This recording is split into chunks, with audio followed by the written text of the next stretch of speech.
This is Jack Cox, author of Love Not Fear, and I'm here tonight with my usual co-host, Paul Simon Smith, who runs the Nutrient Nirvana supplement company, where I get most of my supplements from, and they're good.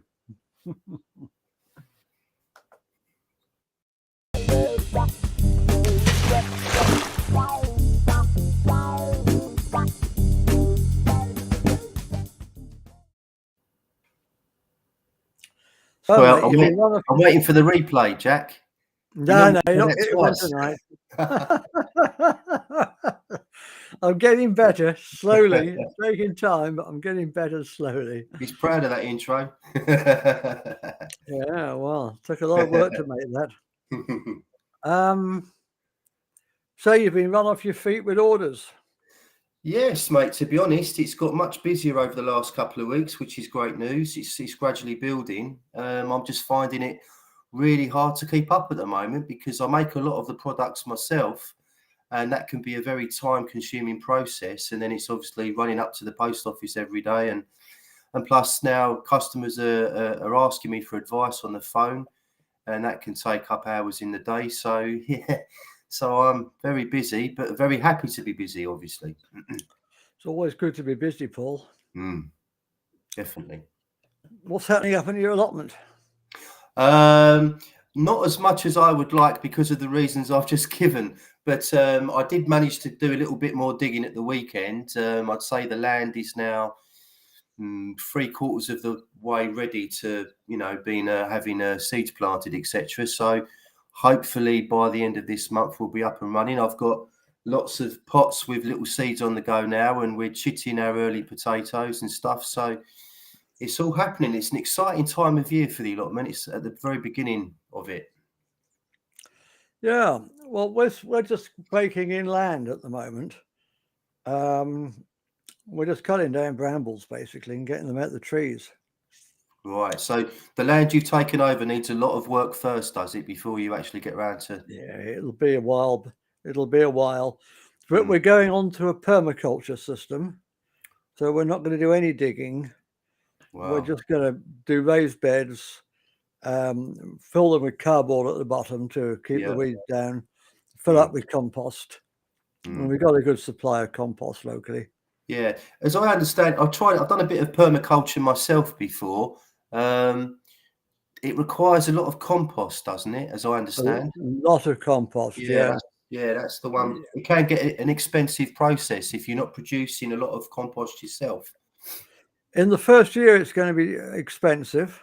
And after that, hopefully, we'll have mostly our own compost. And of course, you don't have to refill every bed every year. Yeah. Do you know if Juliet Yelverton at the Healings Gardens, is she? I know she does permaculture. Does she produce all her own compost, or is she buying it in? No, she gets a lot brought in. Right. Okay. She's just had a load of horse manure delivered. Well rotted, obviously. And when I was there last year, she was having a load of mushroom compost delivered. Oh, okay, that's interesting. Yeah. That would be just for I don't want to be negative in any way at all, but when I've looked into permaculture, that can be the one drawback of it is the expense with the compost, which put me off a little bit. So I've done little permaculture experiments, but I haven't gone full scale because of the cost, really. Yeah. Well, we've got 18 people at the moment involved in our community garden. That's a good number. So we can split the cost between the 18 of us. Yeah, sure, that's good. As you know, and hang on, let's just put the chat on so that we can see hands on. As you know, I talk an awful lot about community gardens because the first priority is to feed everybody. And I talk an awful lot about short supply lines, buying local, supporting your local farmers. But even better than that, of course, is to have a 0 miles supply line because you're feeding yourselves. And to do it communally, it's a big job just for one person. And not many people have a big enough garden. But, you know, if you can get a group of you together, get some land together. We've got land from the local council, which is part of an overgrown and neglected allotment site, which is half in shade. But it's still a huge enough plot. I mean, I did a plan for it over the weekend, a crop rotation plan. Oh, brilliant. And just using half of the plot, the half that gets the sun, certainly by the second year, we can be producing all our own food. Fantastic. I'm really pleased for you because I know you've got lots of skills in that area, and you had that large plot of land in Spain, didn't you, before? So I'm glad you're putting your skills to good use again.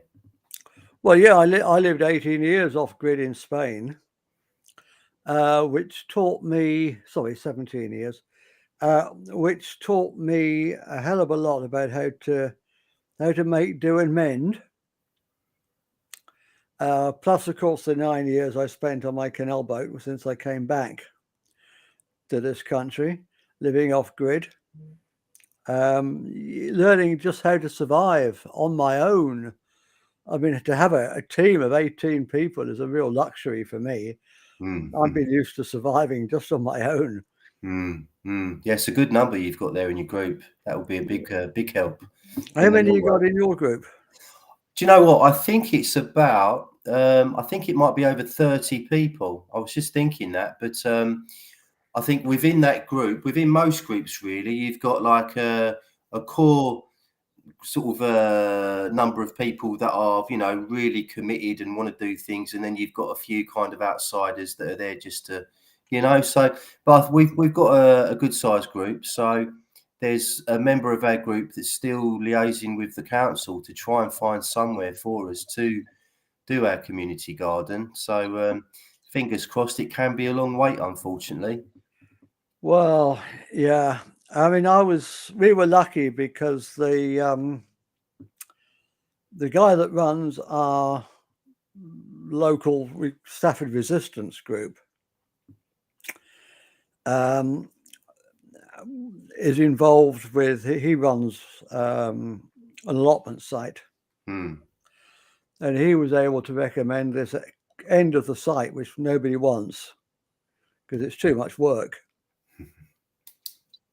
And he's arranged it with the council for us to just to have it as a community garden. I say we could use the shady half as well. We're going to be using that for perennials and shade tolerant plants. But the basic 4-year rotation is going to have to squeezed into the half that gets light.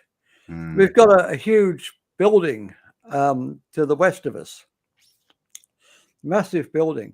It's a great big builders merchants. And I know it's going to get better as the year goes on, but I was there last week, and half of the site was in the shade by 2 o'clock in the afternoon. Yeah, that's a bit disappointing. So that's going to cut down just a little bit what we can do. But I still think we've got enough land to make it work. Well, I wish you the best of luck, mate. I've got 2 questions for you. The first question is about groups, because you mentioned that your group has a leader. I don't think our group really does. Speaking as an anarchist in the old sense of the word, we don't believe in authority, we don't believe in leaders. No. It can be a bit of a problem sometimes because you think, well, I want to get this particular project off the ground and running, but I don't want to come across like I'm leading this or, you know, sort of taking over. And there's other times in the group where I think we need to be doing this more, but as we don't have a leader, there's no one there to say, come on, troops, let's get this moving. So Where do we where do we go from there? Where do we draw the line? Where do we Yeah. compromise? I mean, I use the word leader. I shouldn't really have used the word leader. Basically, the resistance group has 2 admins. And within that, there are lots of subgroups. The food group is just one of those, and each of those has an admin. Right. So nobody's really in control. But Jim happens to have a very powerful voice. So when physically, so when the group gets rowdy and everybody's talking over each other and it's descending into chaos, he can bring us back to order. Like a good sergeant major. I mean, he's good at that, and I'm not knocking it. You know, we need somebody like that. And he's also good at organizing things. But I think our friend and my sister-in-law, Teresa E. Fox, would probably fill that role within our group because she's very good at organising things and getting things done. And no, I won't say she's got a loud voice, just in case I get in trouble. No, we shouldn't be talking about Teresa behind her back because she's not exactly here right. tonight. Yeah, what am I doing? The other question I wanted to ask you, because we were talking about your nomadic kind of life, moving between Spain, living on a houseboat, and when can we all read your autobiography? I don't know. Will I get round to writing it, I suppose? Yeah, hurry up. I think an autobiography would be a huge ego trip, and I'm trying to get away from ego at the moment. Well, I don't know so much about that because you've not lived an average kind of life, haven't you? You know, you've not gone to a factory for 40 years and done a job or whatever. You've travelled and you've done different kinds of things, and I think it would be a very interesting book. Yeah, well, I've not worked for the man since I was about 40, I suppose, 40, 45. Yeah, 40 probably. I've always managed to get by doing different things. It's not always been easy. There's been a lot of struggles. And I've learned a lot.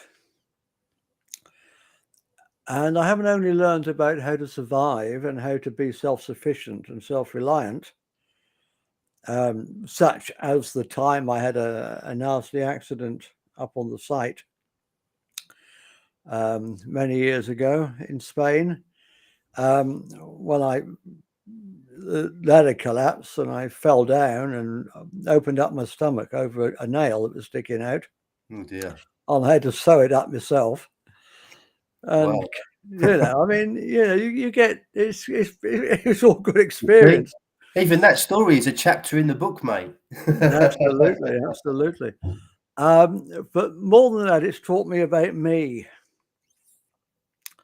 and it's enabled me to, without trying to make it about me, obviously. I mean, this applies to everybody. But in my own case, it enables me to look back at the mistakes I've made and acknowledge those mistakes.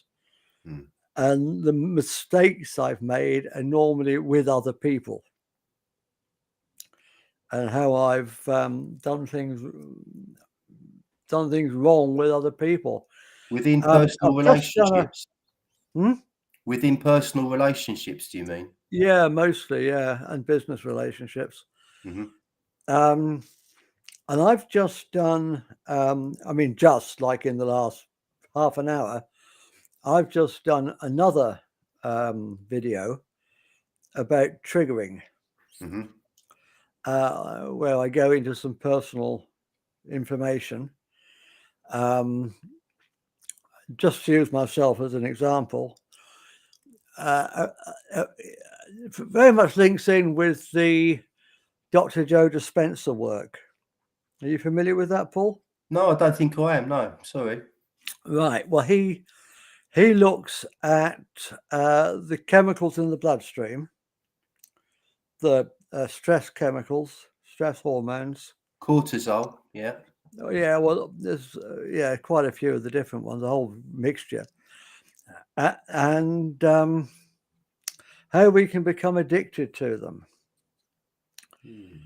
And when we become addicted to them, we recreate situations in our lives in order to feel those chemicals again, even if they're not very nice feelings. And I've got into that a little bit in the live feed, in the video I just made. Yeah. And I'll put a link to it at the end of this. I'll put it on the end screen probably. And I made that because somebody on the Friday show, if you know I do a Friday show. Yeah, I saw that. It was very good. Co-creating the New Earth Together. Yeah. Somebody asked for more information on triggering, and I said I'd do a video on it, so I've just done that. And yeah, I think if I hadn't made the mistakes I've made, and let people down, and done things I'm thoroughly ashamed of, I wouldn't be able to give advice. Well, advice is probably the wrong word. I wouldn't have the perspective that I have today. I don't like to use the word wisdom, really, because that's an ego word, but I use it anyway. I wouldn't have the wisdom that I have today. If life had been straightforward and easy, and this is the whole point of triggering, which I've just gone into. We're triggered when and I've mentioned it before on a previous show here, the previous episode of ours. Triggering happens when our subconscious knows that we're ready to bring something to the surface to heal. And so it brings up often a violent reaction, or maybe not physically violent, but emotionally violent reaction. Rage, yeah. To make us look at that again, to bring up something we probably haven't thought about in decades, because we're ready to heal it. So if somebody triggers you, don't punch them on the nose or break up with a loved one. Thank them, because they've given you the most wonderful gift anybody could ever give you, the opportunity to learn and to heal and to grow. What do you reckon to that, Paul?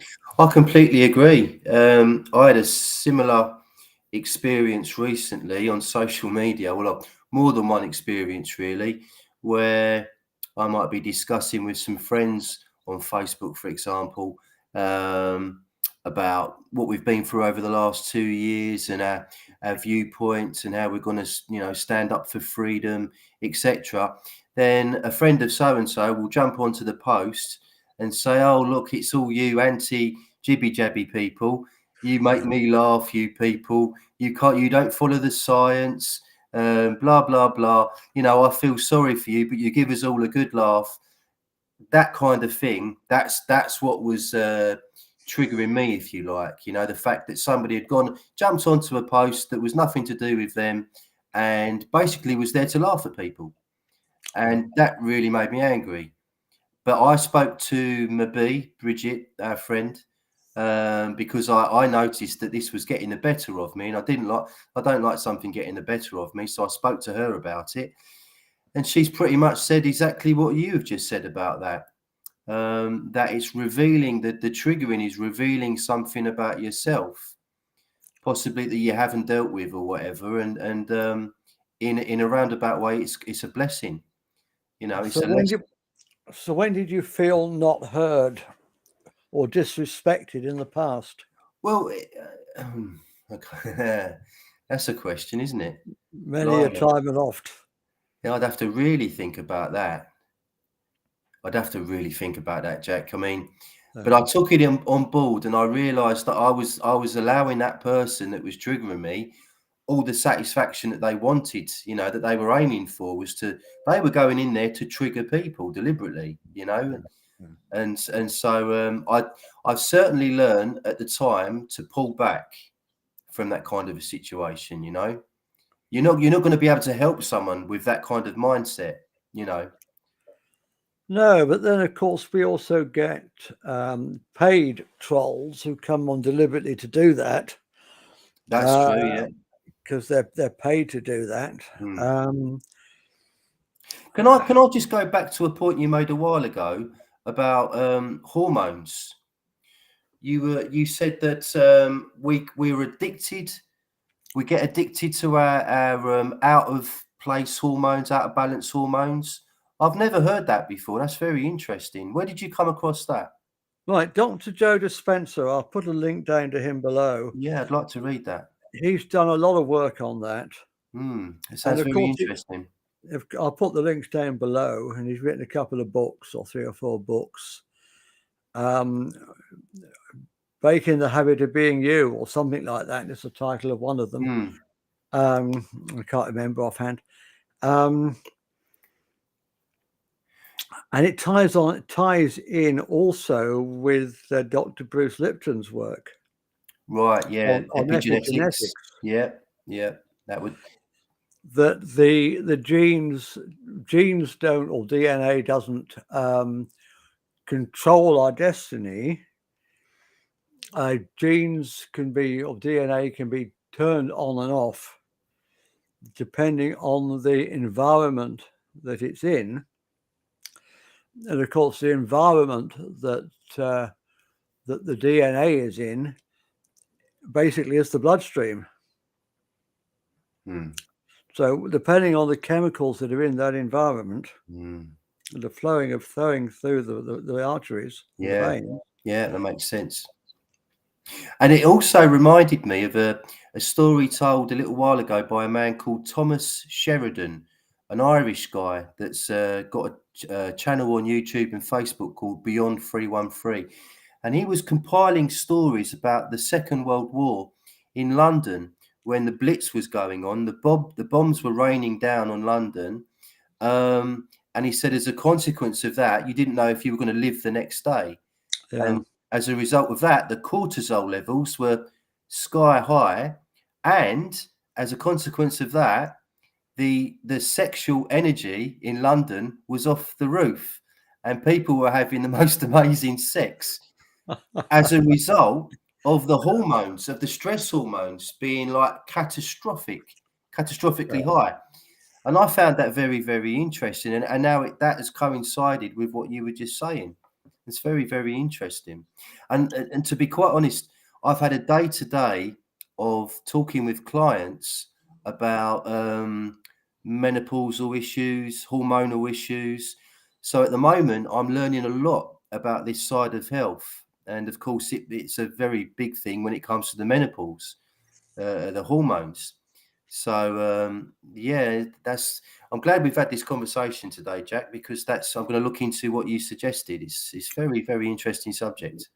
Yeah, send me the link to that guy. I will do. Yeah, it's on YouTube. I'll put that down in the description as well. Yep. Yeah, it's a very interesting story, and perhaps one of the nicer parts of World War II, if you like. Right, well, that segues nicely onto the next thing I want to briefly talk about, bombs raining down. I don't want to talk about Ukraine because I don't know enough about it. I don't give opinions where I don't have enough information. And there's a lot of claims and counterclaims being made at the moment. There certainly is, yep. And I'm not taking sides. I take it all on board, what different people say, and I accept that the truth probably lies in the middle of that lot somewhere. And to be honest, I haven't got the time or the interest really to do a real in-depth analysis of it all. So I'm not going to talk about that. And having said that, I'm going to go on and talk about it. No, I'm not. No, I'm not. Whereas obviously, as the same as you, Paul, I'm sure, very much against war and praying that peace can come to that region. I think in the light of what's happened the last 2 years, with all, I don't know what I can say here without getting banned again. I think you can say COVID now, Jack. I think you can say it. I was talking to Ralph Ellis recently, and we were openly talking and using the word COVID, and there's been no repercussions. I think because it's all died down now, I think, I'm still not going to say the V word, but I think to say COVID is not going to give us any problems. Right. All I'm going to say is that the media, the mainstream media, have lied and lied and lied and lied for 2 years over the CV and the jibby jabby and all the rest of it. And it amazes me. It absolutely amazes me. It dumbfounds me completely that so many people seem to have forgotten all that overnight and are believing the mainstream media again. They're not going to break the habit of a lifetime, are they, Jack, and start telling the truth? No, I'm not going to say what's true and what's not. I'm just going to say, please, everybody, don't take anything anybody says, including anything I say or anything Paul says, on face value without doing some research. Absolutely. I mean, the media, the politicians, they're all the same as far as I'm concerned, in my opinion. Just a few months ago, creepy Joe Biden was warning that the unjibby-jabbed would face a winter of severe disease and death. And I'm still here, so he was wrong. He was telling porkies. Hey, have you heard the news about New Zealand? I will get back onto what I was talking about, but just briefly, have you heard about New Zealand? What, today? I don't think so. Yeah. No. The High Court has overturned the jibby-jabby mandate, Oh, brilliant. saying it's against all human rights. Of course, that's brilliant news. I don't like their leader at all. She creeps me out. Sorry for saying that. Yeah, well, she creeps a lot of people out. Yeah. Something not right about her. Anyway, moving on. Yeah, sorry. Yeah, so and then of course Fauci and Biden said months ago at the rollout of the jibby jab that it was going to completely stop the COVID from moving about, from people contracting it. It would completely stop that, rule it out. Then they changed their story, and then they changed it again and again and again. Then they denied that they ever said that in the first place. So why do people believe these clowns? These puppets? I don't know. But the thing I want to talk about, really, the reason I've used this as an introduction,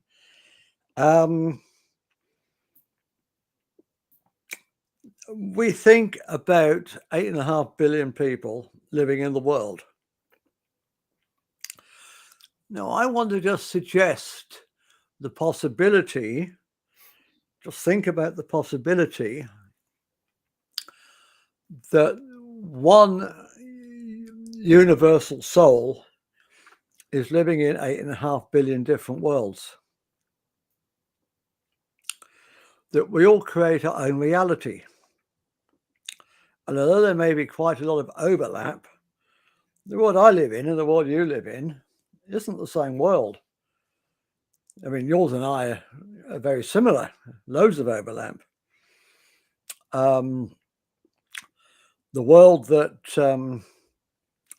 the globalist leaders are in is obviously a totally different world. Yeah, it's unfathomable. The kind of rich, the luxury they live in, we can't even begin to imagine. And we're not really shown that either. So if we create our own reality by our beliefs and by what we focus our energy upon, then wouldn't it make sense to focus our energy and believe in something beautiful? Something like the co-creation of the new earth. And stop watching all the fear porn on television. Absolutely. Is it just a coincidence? Honestly, does anyone believe it's a coincidence that just when people stop believing in the CVBS, they started scaring the shit out of us with war? This is Jack. This is hypothetical, but if we were living in the 1700s or something like that, even the 1800s, and Russia had just invaded Ukraine, would anybody in this country living at that time have given a monkeys, or would have Nobody been would have even known. heard about it? Nobody would have known. That's Only the rich that's people would have known. The yeah, poor people would exactly. never have known. And that's the whole kind of global outlook, isn't it? That there's always some sort of situation going on in one part of the world or the other. But maybe 200-300 years ago, we wouldn't have known about it, and we probably would have been a lot better off and happier for it as well. Do you see what I'm saying? But everything that we do know, well, talking about current affairs now, everything that we do know is filtered through the mainstream media. They put their slant on it. They put their spin on it. They show us the bits that they think are going to cause us the most fear and separate us from love and wholeness and unity. They teach us this divide and rule bullshit, make us hate one another. They've now divided us into pro-Putin and anti-Putin. What the F is that all about? Before that, they had us divided into those that believed the CVBS and those that didn't. Before that, they had us divided into those that wanted Brexit and those that didn't. That's right. Yeah. Before that, they had us divided into those that backed the Conservatives and those that backed Labour. All our lives, we've been split into this duality. If only people would come together and realize that we're all being spun, that we're all being conned. I think it's starting to happen, Jack. I really do. I think people are starting to come together, which is a good thing. But I totally agree with what you're saying. It's about time a lot more people realised and woke up from all the divide and conquer stuff. It's like it's a kind of a playground mentality, isn't it? Really, when you're picking teams, who's going to play on what team? It's an illusion of choice, isn't it? Politics, you're given the illusion of choice. Illusion of choice, yeah, because two very bad choices as well. All the parties are just puppets. They're all controlled by the same puppet masters. Yeah, absolutely. I'm not saying every single politician in the world is singing from the same hymn sheet, but Klaus Schwab has admitted that his organization, the World Economic Forum, that's supposed economic. Where's economic fit in? This is political. He's admitted that they have infiltrated the cabinets of most of the world's governments. Yeah, they own Trudeau, don't they? The WEF and Klaus Schwab.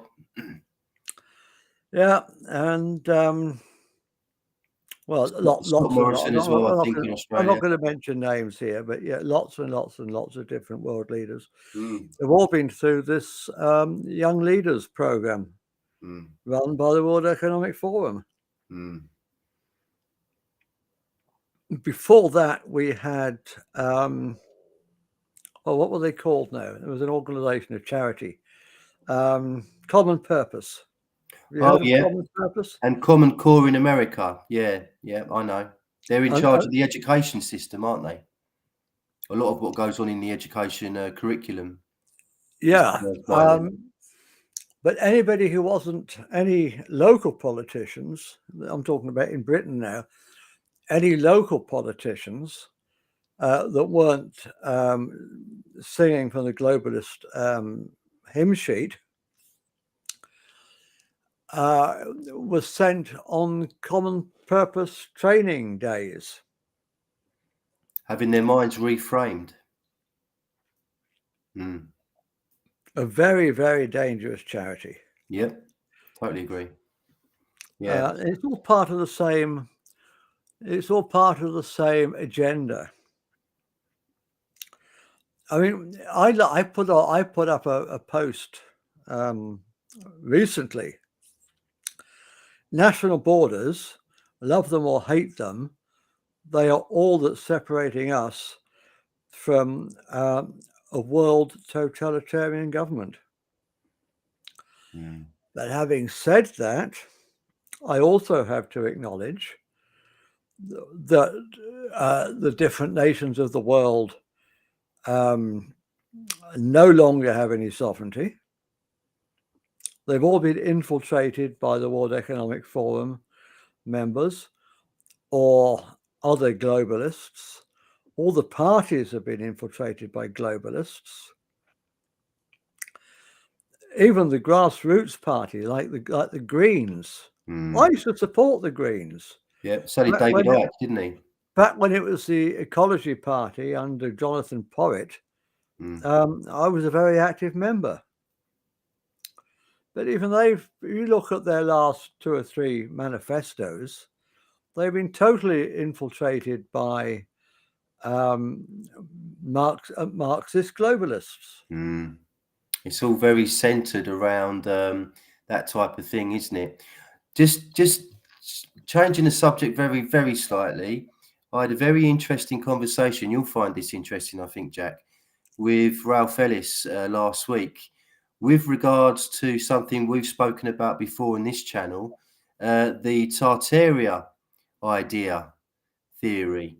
And he said, in his opinion, firstly, he wouldn't give it the oxygen of publicity because he sees it as a Marxist attempt to rewrite our history, much like BLM and what he calls the alphabet mafia, LGBTQ, BLM, all those. And Tartaria, he says, he would put that into the same box.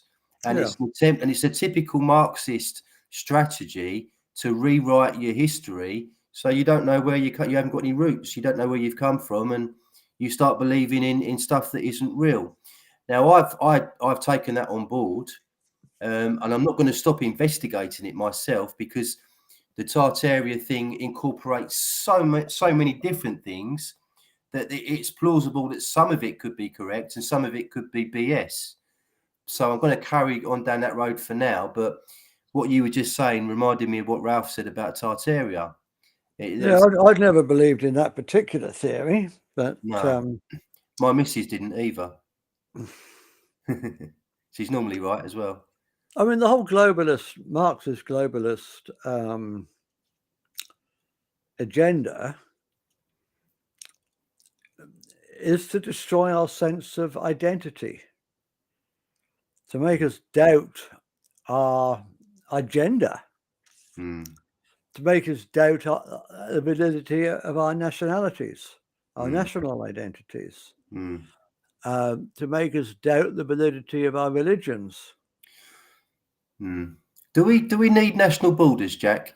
Because I'm stuck in the middle with this, because on the one hand you have people like David Icke and Graham Hancock that say that national borders are ridiculous. You know, it's we're all one, blah blah blah, and all the rest of it. And then you've obviously got people that say that they are very necessary, as you've just said, to avoid the whole world falling under a totalitarian kind of regime.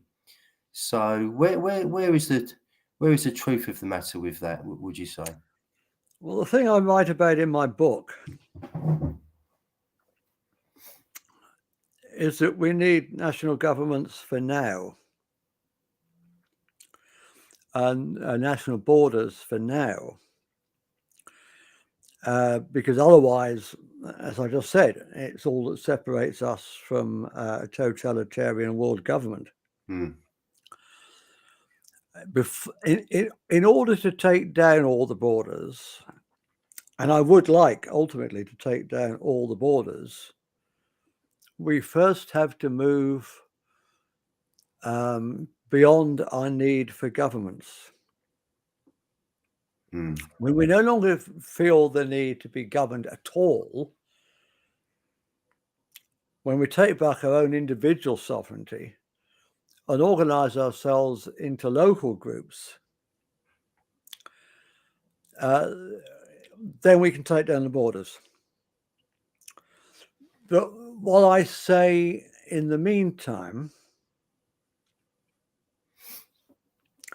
there are approximately 200 different countries in the world. It varies a little bit from year to year. And to the extent that each of those 200 different countries have their own national governments that make rules, this is the theory anyway, that make rules that that serve the needs of the people who live in those countries, their culture, their history.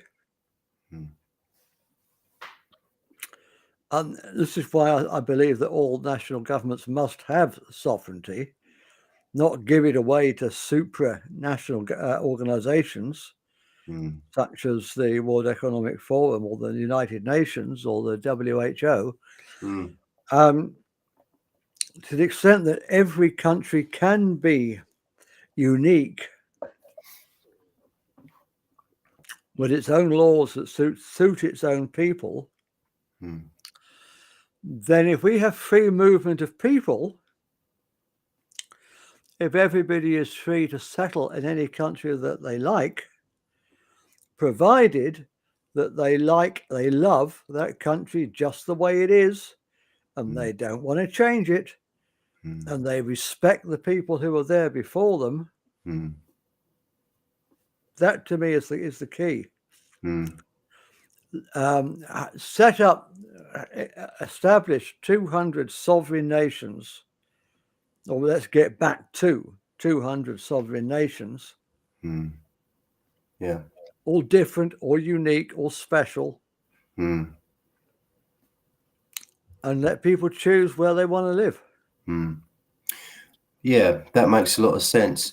I mean, looking at this from a spiritual or an ancestral point of view, if we just had open borders at some point in the future and you ended up with countries full of different cultures, would we not lose something spiritually, or our connection to our ancestors in some way, do you think? I don't understand that. Maybe you can elaborate. Well, you see, I have part of my, I've never talked about this before openly, part of my kind of spiritual, I don't know how to describe it, outlook, I suppose, is I have a very close attachment, affinity with my country, with my ancestry, with the rural landscape of this country, and if we were to completely, down borders and have freedom of movement of all these different cultures in the world, so we all mixed completely, would I not lose, or would people like me not lose some part of their kind of spiritual connection to the land and their ancestors? Exactly. That's what I said, or what wasn't what I said. What I said was everybody should be free to move as long as they respect the people who were there before them and love the place they're moving to just the way it is, and want to integrate into it, and don't expect it to adapt to them or the local people to adapt to them. Yeah, I remember reading that in your book now. Yeah. That is the key. I'm not talking about multiculturalism. I'm talking about anybody who loves our culture and wants to integrate into our culture and learn our ways should be welcome to come here. Yeah, I think there was if we want to go to somewhere else, India, let's say India, for instance, and we go there respectfully to learn their ways and not try to impose our ways upon them as we did in the days of the Raj. Do you get where I'm coming from? Yeah, totally. I remember, as you were saying that, I remember reading those exact points that you made in your book. I mean, I spent 17 years in Spain, and this may seem like a petty example, but it was what brought it home to me. And I went native straight away. I had very few English friends, and I mixed very, very much with the locals. And I was working as a photographer for part of that time. And the day I really, really felt accepted was the day that one of the local farmers asked me to take the last photographs of his dying mother and father. Asked me, not a local photographer. Asked me. And I felt so privileged to do that, that I was accepted. And at the same time, I was seeing the Brits abroad, turning up and expecting the Spanish to adapt to them. And that's why I wrote the chapter in my book about good immigrants and bad immigrants. And the bad immigrants I was seeing were the Brits abroad in Spain. And I was coming home back to Britain and seeing bad immigrants coming into Britain with that same bad attitude. There's nothing racist about it. If you want to come to any country or any place, forget the word country if you don't like the word country. If you want to move to another place, just fit in with the people who are already there. Yeah, makes total sense. It's not rocket science. Makes total sense. I use a different example in the book, well, another example in the book. People who'd moved to an area within Britain, British people who'd moved to an area in Britain. There's nothing racist about any of this. It works on any scale. And we're complaining about the noise from the nightclubs. If you don't like the noise from the nightclubs, why move next to a nightclub? Your nightclub was there before you. And I had somebody on social media that I saw recently who'd moved to the countryside who was moaning about somebody's cockerel. Oh, no. You know, if you don't like the sound of cockerels, why the fuck move to the countryside? Yeah.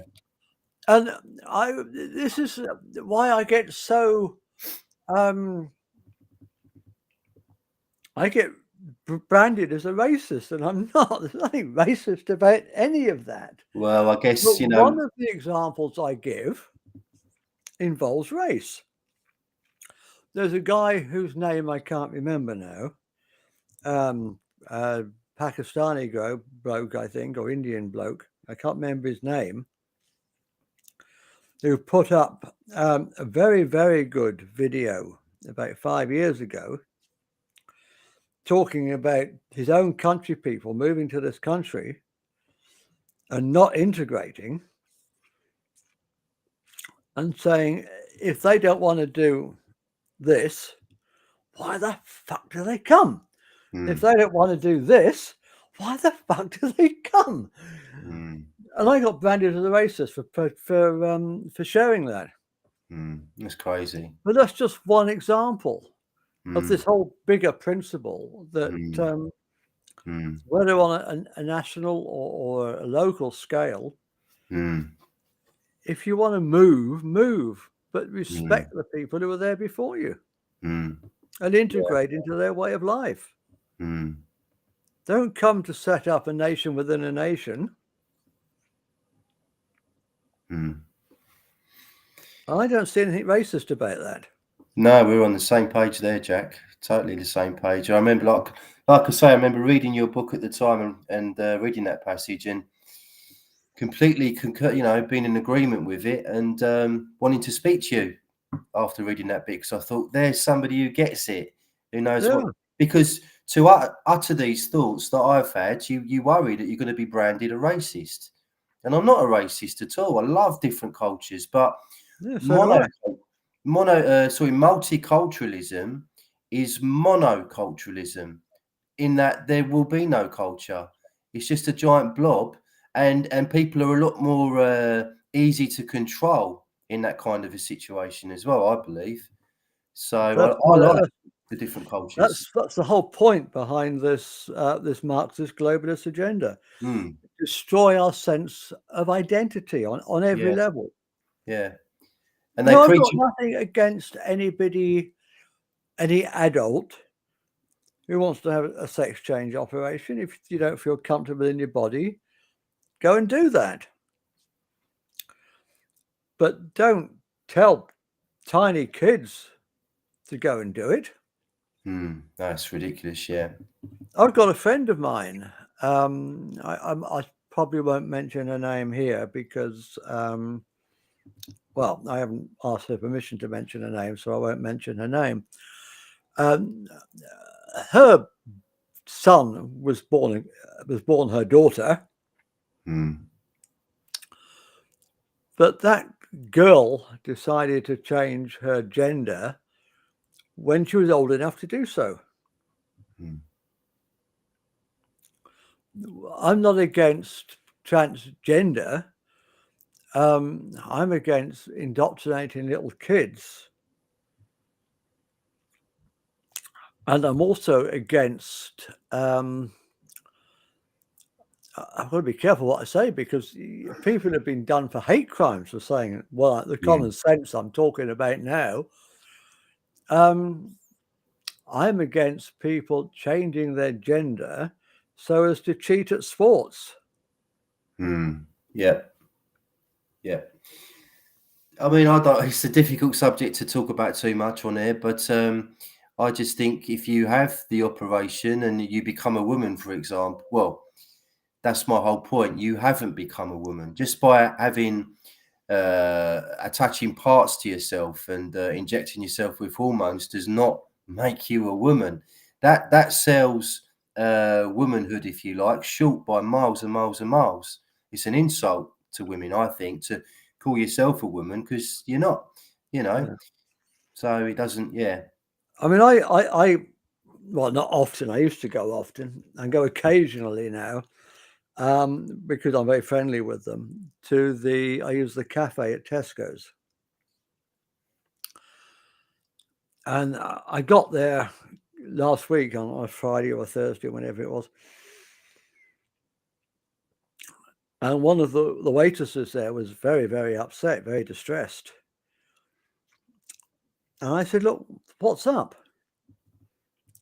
And she told me she'd just been to the ladies and there was some bloke in there. That's what she called him, a bloke. He probably identifies as a woman. But my waitress friend, was very, very upset by it. Understandably. Is it really a hate crime for me to support my friend and say she shouldn't have been put in that position? No, I completely agree.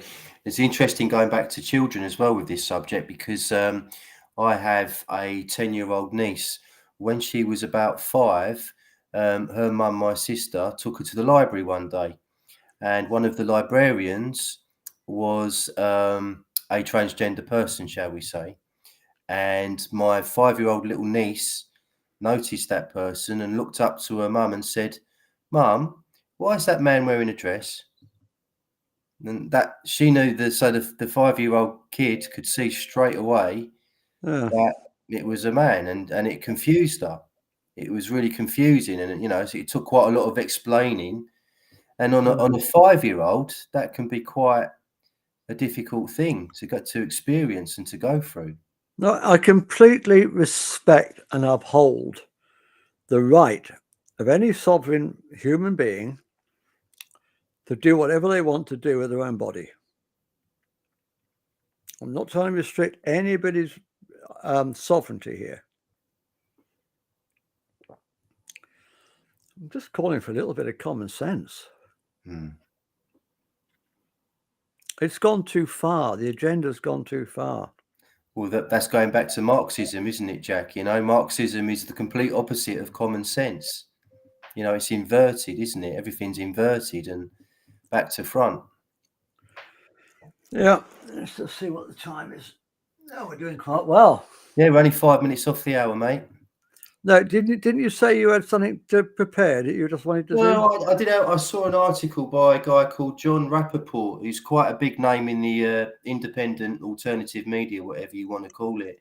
Yeah. And as you were talking through this particular episode, it kept on coming up in my mind. It's very relevant to what we've been talking about today. It will take about 2 minutes to read out. Yeah, carry on. Yeah. Okay, so I don't have to rush off. Okay, so this is called Freedom Exists Outside Society. Sanity. Freedom exists within the individual. It doesn't exist anywhere else. Freedom means choice. An individual either takes it or surrenders it. Mind control. We all live inside the government.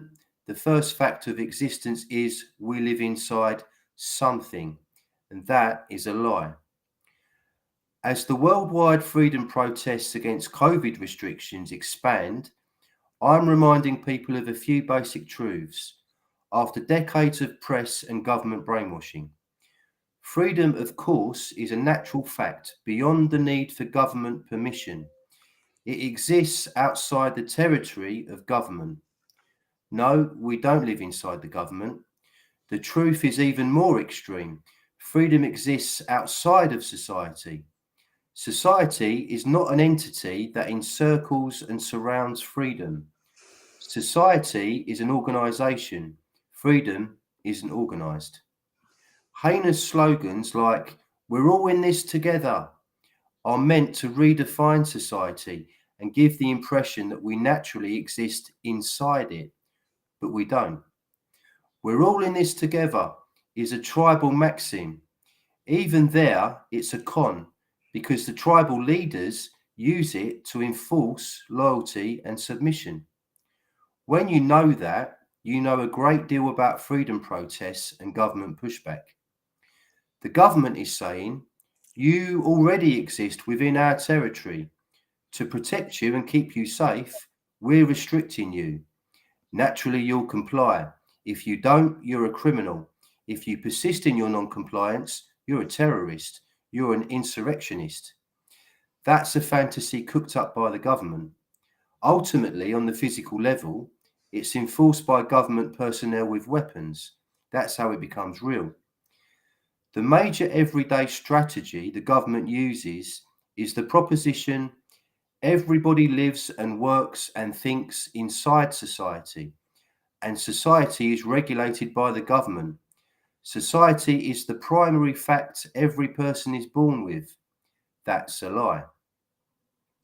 Every person is born with the knowledge that he is here and alive, an individual. That is primary. Regardless of what he needs and requires to survive, those needs do not define him. They come second, not first. Of course, some nutjob will take this as an anti-family statement. It isn't. But the love within a family has no meaning unless it's understood that each family member is an individual. A person can live in freedom without limit, but the basic law of an open society is he is responsible for his actions and he can't lessen the freedom of another. Granted. However, that legal restriction doesn't define what freedom is. It modifies it. It comes second, not first. Mind control puts everything backwards. What comes first is placed second, and vice versa. The individual who is free exists outside of society and government and always has. He enters society, but he doesn't start out inside it. He enters and exits.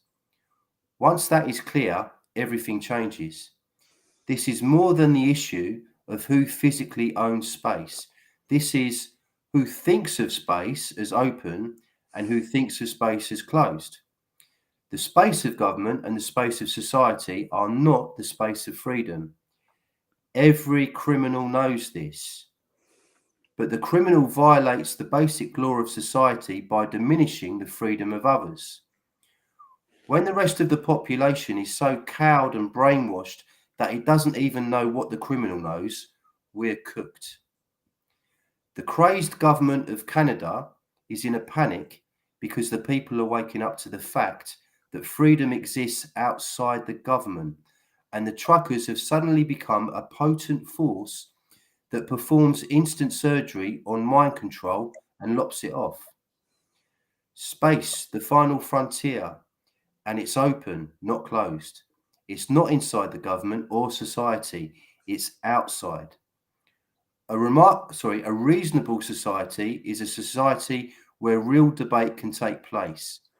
An open society is asymmetrical and unresolved. It isn't perfect. It doesn't strive for perfection, and it doesn't strive for unity. Unity is a con. When an individual enters the space of an unfree society, he declares the ability to act without limit, with responsibility, on the sole condition that he doesn't diminish the freedom of another. The individual fights for that right. Nearly finished. But freedom itself is not enclosed within society or government. That is a fiction promoted by those men who would own government and society and force unity on all of us, the unity of compliance. Freedom, in its essence, is non-material. It exists within the individual. It is choice. The individual either exercises it or surrenders it. That's brilliant. Absolutely. Yeah, I thought so. And I thought that was very pertinent to what we were talking about today. And the great article. That was on Nexus, by the way. I get emails off Nexus magazine, and some of the articles in there are really good. Well, I get John Rappaport's. I get his newsletters every few days anyway. So yeah, he's a great journalist. Brilliant guy. Yeah, totally agree, mate. Sovereignty, individual rights to decide for ourselves how we want to live our lives, provided we're not interfering with the sovereignty of anybody else, is the most important thing we've got. We don't want to be controlled. You mentioned the word anarchy earlier on. You and I are both anarchists in the true sense of the word. We don't want chaos. That's not what anarchy means. We want a world where people can decide for themselves how they want to live their lives. And as long as they're not interfering with the sovereignty of anybody else, they should be allowed to do that. Do what it says in common law, no harm, no injury. Do what thou wilt, is it, but harm no one, is the old pagan saying, something like that? Yeah, well, and there's two different versions of that. And it harm none, do as you will. And the other version, which Alistair Crowley used to use, was do as thou wilt should be the whole of the law. That's right, yeah. I think the first version is better because you're not harming anybody else.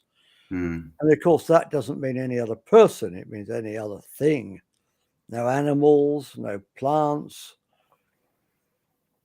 Then, no harm, no injury. If you're not doing any harm or causing any injury, then you should be free to do as you like.